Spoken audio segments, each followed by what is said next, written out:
think if you ask most virologists if there's going to be a virus that goes around the globe in a pandemic, it's a matter of when, not if. We've seen this happen throughout history.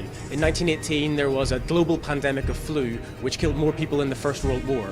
That virus has disappeared for now, but who knows when it could come back again. We saw recently the outbreak of Ebola in Africa killed a lot of people, and Ebola is a virus that doesn't spread very easily. So with viruses like flu or measles, with just a little change, if they became slightly more deadly, that could wipe out a large population.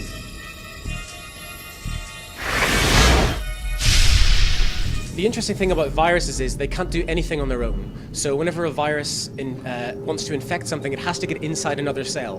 Whenever it does that, it takes over all of the machinery inside that cell to do its own bidding. So instead of a cell working for you, it now works for the virus. Some viruses go even further than that, where they insert themselves into your DNA. They actually become a part of you. So they change you at a very fundamental level. And we can look back through history, millions of years, and find fragments of these viruses embedded in the genes of animals, plants, and insects all around the globe. So there's a number of viruses that can cause zombie-like behavior. If you look in caterpillars, for instance, there's a virus called baculovirus, and what it does, a caterpillar comes along and eats an infected leaf. The virus gets into its system and tells the caterpillar to eat non-stop, so that it just becomes an eating machine. It then changes it even more and causes its behavior to, instead of crawling around the undergrowth, it makes it climb up to a tall branch, and whenever it gets up there, the cells inside the caterpillar explode, and the virus basically liquidizes the caterpillar, so it drips down on the ground, infecting more caterpillars and spreading around the world, or spreading around the forest. The good thing about baculovirus is it doesn't infect people. However, there's lots of viruses that can change personalities in people. There's adenoviruses, for instance, have been linked with obesity. So if you get an adenovirus, it can cause you to eat more than you would without it. Probably one of the most famous viruses that can change your personality would be rabies.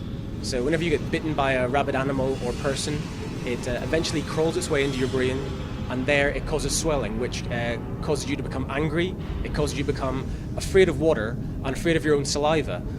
This helps the virus because it transmits through saliva, so by not being able to swallow your own saliva, your mouth fills up with saliva and spreads the virus whenever you bite or scratch something else. The increased aggression you see in animals with rabies is another way that it spreads, because by increased aggression, animals that would usually be scared of going near other animals now attack. So these are evolutionary changes that have allowed rabies to become a lot more dangerous than it would have been at the start whenever it first evolved. So after the 1918 Spanish flu, there was a disease associated with it called encephalitis lethargica, which put people into a catatonic state where they would shuffle around and seemingly be unaware of their surroundings. But one strange side effect was if you came up and touched them or made a loud noise near them, they would go berserk, which is a symptom seen in a lot of zombie movies. I think a zombie apocalypse is quite unlikely, so you can hopefully rest easy in your beds. However, there are a lot of viruses out there which, if you took little bits from each of them and turned them into a super virus, they could cause all of the symptoms you see in an outbreak of zombies, from lethargy to wanting to attack people whenever they come near, to making them want to bite, to having uncontrollable eating. But the only one that you couldn't do is bring something back from the dead.